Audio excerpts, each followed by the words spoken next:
कहानी की शुरुआत में हम एक स्पेसशिप को देखते हैं जो अंतरिक्ष के अंदर अपने 120 साल के लंबे सफर को तय कर रही होती है और उस शिप के सारे पैसेंजर 90 साल के बाद अपनी नींद से उठेंगे। स्पेसशिप का एक मिशन होता है कि वो इंसानों को अर्थ जैसे एक दूसरे ग्रह पर पहुंचाए, जिसमें अभी भी उसे 90 सालों का लंबा सफर तय करना था। और इस सफर के दौरान इंसानों का एज न बढ़े, इसीलिए उसे स्पेशल मशीन में रखा गया था जो उनकी बॉडी को 120 सालों के लिए प्रिजर्व करके रखने वाली थी। और उनकी नींदें तभी खुलती जब वो उस ग्रह पर पहुंच जाते। और स्पेसशिप अपने 30 सालों का सफर तय कर चुका था। तभी हम देखते हैं कि उस स्पेसशिप के सामने बहुत बड़े बड़े पत्थर थे जिन्हें हम एस्टेरॉयड भी कहते हैं, और दोनों के बीच में टक्कर हो जाती है। लेकिन वो स्पेसशिप इतनी ज्यादा एडवांस होती है कि अगर टकराव की वजह से कोई फेलियर आता है तो उसका सेल्फ रिपेयरिंग सिस्टम अपने आप को ठीक कर लेती है और कुछ ही देर के बाद शिप दोबारा से रीस्टार्ट हो जाती है। इसके बाद हम देखते हैं कि टकराव की वजह से एक पैसेंजर का स्लीपिंग पॉड खराब हो जाता है और वो अपने 30 सालों की गहरी नींद से उठ जाता है। उस पैसेंजर का नाम जिम था। शुरुआत में उसे बहुत चक्कर आता है लेकिन उसकी बॉडी धीरे धीरे नॉर्मल होने लगती है। अब जिम उस रूम में जाता है जहाँ पर सारे पैसेंजर्स को मिशन कंप्लीट हो जाने के बाद मीटिंग के लिए आना था, लेकिन वो वहाँ पर पाता है कि वहाँ पर कोई नहीं था। लेकिन उस शिप के AI सिस्टम जिम से ऐसे बात कर रहा था जैसे उस रूम में बहुत सारे लोग हो। अब यहाँ पर जिम को शक हो जाता है कि यहाँ पर कुछ न कुछ जरूर प्रॉब्लम है और इसीलिए वो सारे पैसेंजर्स को ढूंढने लगता है क्योंकि उसे लग रहा था कि मिशन कंप्लीट हो चुका है। लेकिन जिम को हर एक कोने में ढूंढने के बावजूद उसे एक भी इंसान नहीं मिलता।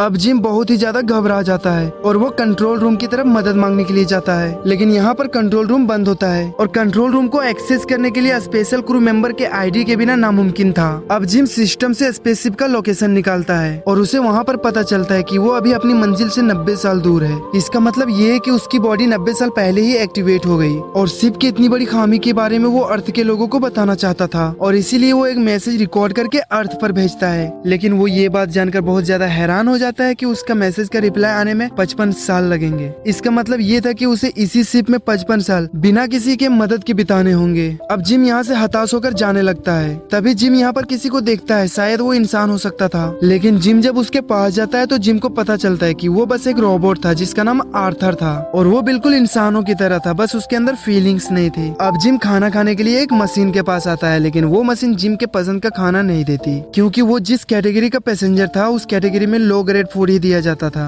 अब एक मैनुअल की मदद से जिम अपने हाइबरनेशन पॉड को ठीक करने की कोशिश करता है, लेकिन वो ऐसा नहीं कर पाता। वो कंट्रोल रूम को भी एक्सेस करने की कोशिश करता है, लेकिन उसकी दीवारें इतनी मजबूत होती है कि उसे तोड़ना नामुमकिन था। अब यहाँ हम देखते हैं कि धीरे धीरे स्पेसशिप में थोड़ी थोड़ी खामियां आने लगी थी। जिम आर्थर से कहता है कि शायद वो जिंदगी भर के लिए इस शिप में फंस गया और शायद अकेला ही वो इस शिप में मर जाए। आर्थर उसे कहता है कि इंसानों की बस यही खामियां हैं, इंसानों को हमेशा वही चाहिए जो उसके पास नहीं है, और जब हमारे पास कोई भी ऑप्शन नहीं होता तो बेहतर यही है कि जो हमारे पास नहीं है उसके बारे में ना सोचकर जो हमारे पास है उसी के साथ खुश रहना सीखें। अब शिप पर करने के लिए बहुत कुछ होता है, इसलिए जिम उसके साथ जो भी हुआ वो सब कुछ भूल कर नए सिरे से जिंदगी को जीना शुरू कर चुका था और पहले से भी ज्यादा खुश रहता था। लेकिन ये सब भी कब तक चलता। जिम अकेले रहते रहते एकदम से बोर हो जाता है और एक दिन वो सुसाइड करने की कोशिश करता है और वो एकदम से घबरा जाता है और वो वहाँ से भागने लगता है। और जब वो भाग रहा होता है तभी वो गिर जाता है और जब वो खड़ा होता है तब वो एक पॉड को देखता है जिसके अंदर एक खूबसूरत सी लड़की थी और उसका नाम अरोरा था। अब जिम उसे पसंद करने लगता है। अब जिम उसका इंटरव्यू देखते देखते अपना पूरा टाइम उसी के साथ गुजारता था क्योंकि वो इतने सालों तक अकेला रहा था और इसीलिए वो चाहता था कि उसके साथ कोई हो जिसके साथ वो अपना समय बिता सके, और इसीलिए वो अरोरा को भी अपने समय से पहले जगाना चाहता था। अब जिम को यहाँ पता होता है कि ऐसा करना बिल्कुल गलत है, इसीलिए वो कई महीने बिता देता है ये सोचते सोचते कि उसे ऐसा करना चाहिए या नहीं, और वो फाइनली डिसाइड करता है कि वो अरोरा को भी नींद से जगाएगा। अब यहाँ पर जिम अपने बालों को सेव करता है और टूल्स लेकर अरोरा के पॉड के पास जाता है जहाँ पर वो उसकी पॉड में कुछ शॉर्ट एंड सर्किट कर देता है जिससे कि अरोरा का भी हाइबरनेशन पॉड खराब हो जाता है और वो अपनी नींद से उठ जाती है। लेकिन इससे पहले कि उसकी नींद खुलती वो जिम को अपने पास देखती। जिम सारे टूल्स लेकर वहाँ से भाग जाता है और सारे टूल्स को छिपा देता है ताकि अरोरा को इस बारे में कुछ भी पता ना चले। अब फाइनली जब ये दोनों मिलते हैं तो अरोरा जिम से पूछती है कि बाकी सारे क्रू मेंबर कहाँ पर हैं। उन्हें हमसे एक हफ्ते पहले ही जग जाना चाहिए था, जिस पर जिम उसे बताता है कि तुम्हारा हाइबरनेशन पॉड खराब हो गया है जैसा मेरा हुआ था और हम 89 ईयर्स पहले ही जग गए हैं। अब ये सब कुछ जानने के बाद अरोरा का एकदम से दिमाग खराब हो जाता है और वो भागते हुए बाकी सारे पैसेंजर्स के पास जाती है जहाँ पर उसे पता चलता है कि बाकी सारे पैसेंजर्स अपने हाइबरनेशन पॉड में सो रहे हैं। अब जिम उससे कहता है कि तुम आराम कर लो और कल हम इसके बारे में बात करेंगे। अब नेक्स्ट मॉर्निंग में हम देखते हैं कि अरोरा अपने फूड को लेती है और उसके प्लेट प्लेट में बहुत सारा खाना होता है क्योंकि वो एक गोल्ड क्लास पैसेंजर थी, जबकि जिम यहाँ पर 1 सालों से सेम तरह का खाना खा रहा था। और जब ये बात अरोरा को पता चलती है तो वो अपने आईडी से जिम को भी गोल्ड क्लास का खाना देती है। अब अरोरा भी कंट्रोल रूम के गेट को तोड़ने की कोशिश करती है, लेकिन वो गेट इतनी आसानी से टूटने वाला नहीं था और उसे भी अब यकीन हो चुका था कि वो दोनों यहाँ पर फंस चुके हैं। इसीलिए वो डिसाइड करती है कि वो अपने किताब को लिखेगी जो वो दूसरे ग्रह पर जाकर पूरा करने वाली थी। और इसीलिए अरोरा जिम का इंटरव्यू लेने लगती है। वो उससे पूछती है कि तुम पृथ्वी से अपने दोस्त अपने परिवार को छोड़कर यहाँ पर क्यों आए। जिम एक मैकेनिक है, वो उसे बताता है कि उसे चीजें बनाना पसंद है, लेकिन अर्थ पर पहले से ही बहुत कुछ बना हुआ है, इसलिए उसके पास अर्थ पर करने के लिए कुछ भी नहीं था और वो एक नए ग्रह पर एक नया शुरुआत करना चाहता था और इसीलिए उसे इस पूरे सफर में डिस्काउंट भी मिला था। अब जिम उसे पूछता है कि तुम वहाँ पर क्यों जा रही हो। अरोरा उसे कहती है कि वो एक पत्रकार है, वो उस ग्रह पर जाएगी और अपना 1 साल बिताकर अपनी किताब पूरी करेगी और वापस अर्थ पर आ जाएगी। लेकिन अब लगता है कि ऐसा नहीं हो पाएगा क्योंकि वो लोग यहाँ पर फंस गए हैं। अरोरा उससे पूछती है कि यहाँ पर और भी कुछ करने के लिए है क्या, और जिम उससे कहता है कि हाँ, यहाँ पर करने के लिए बहुत कुछ है। अब ये दोनों वो सब बातों को भूलकर लाइफ का एंजॉय करने लगते हैं। अब जिम भी पहले से खुश था, अब वो दोनों स्पेस में भी ट्रेवल करने लगे थे और धीरे धीरे वो दोनों एक दूसरे के दोस्त बनने लगते हैं। अब यहाँ पर जिम अरोरा को एक गुलाब का फूल देता है जो उसने अपने हाथों से इसी स्पेसशिप में उगाया था। अब स्पेसशिप एक बहुत ही बड़े तारे के पास से गुजरता है जो देखने में बहुत ही सुंदर था और उसके अंदर से बहुत ही बड़ी बड़ी आग के लपटें निकल रही थी। अब इधर हम देखते हैं कि सारे लोग मिलकर अरोरा का बर्थडे सेलिब्रेट कर रहे होते हैं। अब यहाँ पर जिम वॉशरूम के लिए जाता है और वहाँ पर वो एक अंगूठी को निकालता है जो वो अरोरा को देना चाहता था। और इधर अरोरा और आर्थर एक दूसरे से बातें कर रहे होते हैं, पर बातों ही बातों में आर्थर उसे बता देता है कि जिम ने ही उसे हाइपरनेशन पोर्ट से बाहर निकाला है। अब ये जानने के बाद अरोरा एकदम से अपसेट हो जाती है क्योंकि जिस पर उसने सबसे ज्यादा भरोसा किया उसी ने उसको धोखा दिया। अब अरोरा जिम से बातें करना बंद कर देती है और जिम से इतना ज्यादा गुस्सा होती है कि जिम जब एक रात को सो रहा होता है तभी वहाँ पर अरोरा आती है और उसे बहुत मारती है। वो उसे जान से मारने वाली होती है लेकिन वो खुद को कंट्रोल कर लेती है। नेक्स्ट मॉर्निंग जिम कन्फेस करता है कि हाँ, उसने गलती करी, पर उसके पास और कोई चारा नहीं था। 1 साल अकेला रहने के बाद वो एकदम से पागल सा हो गया था, लेकिन यहाँ पर अरोरा उसकी एक भी नहीं सुनती और उसी के ऊपर चिल्लाने लगती है। अब एक रात को जिम जब अपने रूम में होता है तो वो नोटिस करता है कि स्पेसशिप में खराबी आ रही है, लेकिन कुछ देर के बाद वो अपने आप ही ठीक हो जाता है और इसीलिए जिम उसे इग्नोर कर देता है।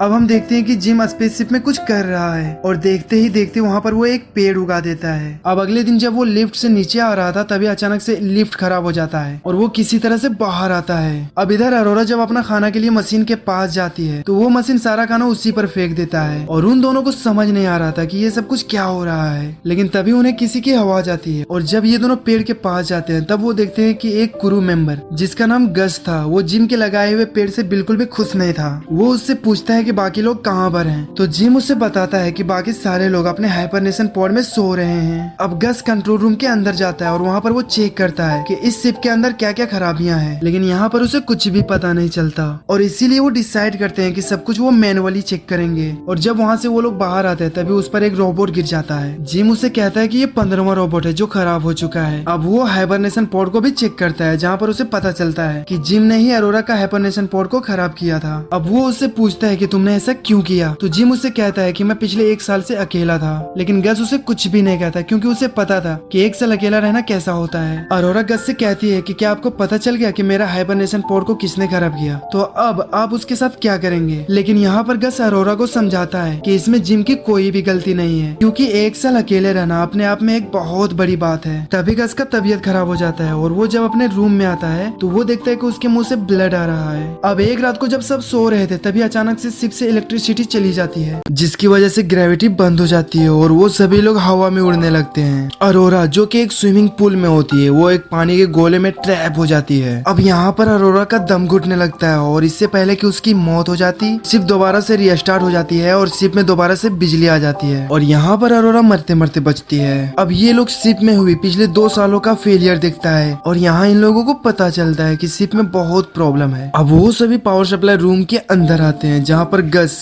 अचानक से बेहोश हो जाता है और जब उसकी बॉडी को स्कैन किया जाता है तो उसे पता चलता है कि उसकी बॉडी में 612 बीमारियां हैं और उसके टिश्यू धीरे धीरे खत्म हो रहे हैं और इसका मतलब ये था कि गस कुछ ही दिनों के अंदर मरने वाला है। अब ये बात जानकर गस एकदम से दुखी हो जाता है और उन लोगों से कहता है कि कुछ समय के लिए मुझे अकेला छोड़ दो। अब गस उन दोनों को अपनी आईडी दे देता है है ताकि वो दोनों जब चाहे जहाँ चाहे जा सकते हैं। और गस उन दोनों से कहता है कि वो दोनों एक दूसरे का ख्याल रखे। और यहाँ पर इतना कहते ही गस की मौत हो जाती है। अब ये दोनों शिप को ठीक करने के लिए जाते हैं, लेकिन तभी शिप में और भी बड़ी बड़ी प्रॉब्लम आने लगते हैं। आर्थर खुद को ही नुकसान पहुंचा रहा था और जब ये लोग उसे देखते हैं तो जिम उसे बंद कर देता है। फिर वो दोनों मिलकर शिप के सारे पार्ट्स रिप्लेस करने लगते हैं। अब ये दोनों पावर सप्लाई रूम के पास आते हैं और गेट को ओपन कर देते हैं। अब यहाँ पर शिप के अंदर एक हॉल होता है और वो दोनों हॉल की तरफ खींचने लगते हैं, लेकिन वो दोनों किसी तरह से उस हॉल को बंद कर देते हैं। अब यहाँ पर वो दोनों देखते हैं कि उस शिप के अंदर बहुत सारे हॉल्स हैं। अब ये दोनों जब मेन पावर सप्लाई रूम में आते हैं तब इन्हें पता चलता है कि पावर सोर्स पूरी तरह से अनस्टेबल हो चुका है। यहाँ पर वो सभी पार्ट्स को बदलते हैं और वो जब हीट को रिलीज करने के लिए लीवर को खींचता है तब गेट ओपन नहीं होता। इसका मतलब ये था कि वो सारे हीट शिप के अंदर ट्रैप हो गया था और अगर उसे जल्दी रिलीज नहीं किया जाता तो वो पूरा का पूरा शिप को ब्लास्ट कर देता। इसीलिए जिम स्पेसशिप के बाहर आता है और वो उस टनल के पास जाता है और यहाँ पर स्पेसशिप का टेम्परेचर एकदम से बहुत ज्यादा बढ़ चुका था। अब यहाँ पर जिम लीवर को खींचता है और गेट ओपन हो जाता है, लेकिन वो लीवर को जैसे ही छोड़ता है वो गेट दोबारा से बंद हो जाता है, यानी कि वो गेट खराब हो चुका था। जिम यहाँ पर समझ जाता है कि अगर उसे गेट को खुले रखना है तो उसे लीवर को पकड़े रहना होगा, लेकिन यहाँ पर प्रॉब्लम ये थी कि सारी हीट उसकी बॉडी से पार होकर जाती, जिसमें उसकी मौत भी हो सकती थी। अब जिम गेट को ओपन करके अरोरा से कहता है कि लीवर को खींच दो, तो अरोरा उसे कहती कि वो ऐसा नहीं करेगी और उस शिप का टेम्परेचर एकदम से बहुत ज्यादा बढ़ जाता है और अरोरा को ना चाहते हुए भी वो लीवर को खींचना पड़ता है और उस शिप के सारे हीट जिम के बॉडी से होते हुए बाहर निकल जाता है। लेकिन इसी बीच जिम का पैर स्लिप कर जाता है और वो इतनी तेजी से बाहर आता है कि उसके सूट में लगी सेफ्टी केबल टूट जाता है और वो थ्रस्टर्स की ओर गिरने लगता है, जिसके अंदर गिरकर उसकी मौत हो सकती थी। वो किसी तरह अपने हाथ में रखे डोर को उस तरफ फेंकता है और वो उससे दूर हो जाता है। शिप दोबारा से ठीक हो गया था, लेकिन जिम अभी भी स्पेस में था और इसके स्पेस सूट में एक छेद हो गया था और वो धीरे धीरे स्पेसशिप से दूर होने लगता है। अब अरोरा उसको ढूंढने के लिए स्पेस में आती है और वो जिम को ढूंढ लेती है, लेकिन वो उससे बहुत दूर होता है। अब अरोरा स्पेस में कूद जाती है, लेकिन उसकी सेफ्टी केबल ज्यादा लंबी नहीं होती और इसीलिए वो जिम तक नहीं पहुंच पाती। अब यहाँ पर अरोरा एकदम से रोने लगती है क्योंकि उसे लग रहा था कि वो जिम को खो देगी, लेकिन तभी वो जिम के केबल को देखती है जो उसके पास में होता है और वो उस केबल की मदद से जिम को दोबारा से स्पेसशिप के अंदर लाती है। अब इतने समय से स्पेस में रहने के कारण जिम की बॉडी एकदम से जम गया था। अब अरोरा उसे एक मेडिकल मशीन में डालती है, जहाँ पर वो मशीन अरोरा को बताता है कि जिम की अब मौत हो चुकी है, लेकिन अरोरा उस मशीन को कमांड देती है कि वो सारे ऑपरेशन एक साथ कर दे। अब यहाँ जिम पर सारे के सारे ट्रीटमेंट एक साथ चालू हो जाता है, लेकिन जिम की बॉडी पर कोई भी फर्क नहीं आता। लेकिन कुछ देर के बाद हम देखते हैं कि जिम की आंखें खुल जाती है और वो होश में आ जाता है, जिसे देखने के बाद अरोरा बहुत ही ज्यादा खुश हो जाती है। इसके बाद हम देखते हैं कि ये दोनों मिलकर स्पेसशिप का सारे फेलियर को ठीक कर देते हैं और गस की बॉडी को सम्मान पूर्वक स्पेस में छोड़ देते हैं। अब जिम को एक और हाइबरनेशन पॉड मिलता है, जिसके अंदर इन दोनों में से कोई एक जा सकता था। जिम अरोरा से कहता है कि तुम दोबारा से अपनी नींद में जा सकती हो और जब तुम्हारी आंखें खुलेगी तो तुम दूसरी ग्रह पर होगी, लेकिन अरोरा मना कर देती है। वो कहती है कि मैं तुम्हारे साथ रहूंगी और फाइनली जिम उसे वो अंगूठी दे देता है जो उसने कई सालों से संभाल के रखा था। और मूवी के लास्ट में हम देखते हैं कि वो स्पेसशिप दूसरे ग्रह पर पहुंच जाता है और जब स्पेसशिप के सारे क्रू मेंबर जागते हैं तो वो देखते हैं कि स्पेसशिप में हर जगह पेड़ पौधा लगा हुआ है, जिसे जिम और अरोरा ने मिलकर लगाया था और शायद इतने सालों के दौरान उन दोनों की मौत हो चुकी थी। और इसी के साथ ये मूवी यहाँ पर खत्म हो जाता है। दोस्तों, अगर ये वीडियो कहीं भी थोड़ी भी अच्छी लगी हो तो अपने भाई को थोड़ा सा सपोर्ट कीजिए, अपने भाई का चैनल को सब्सक्राइब कर, क्योंकि हमारे चैनल पर अल्टरनेट वीडियो अपलोड होता है। तो थैंक यू वेरी मच मेरे दोस्तों।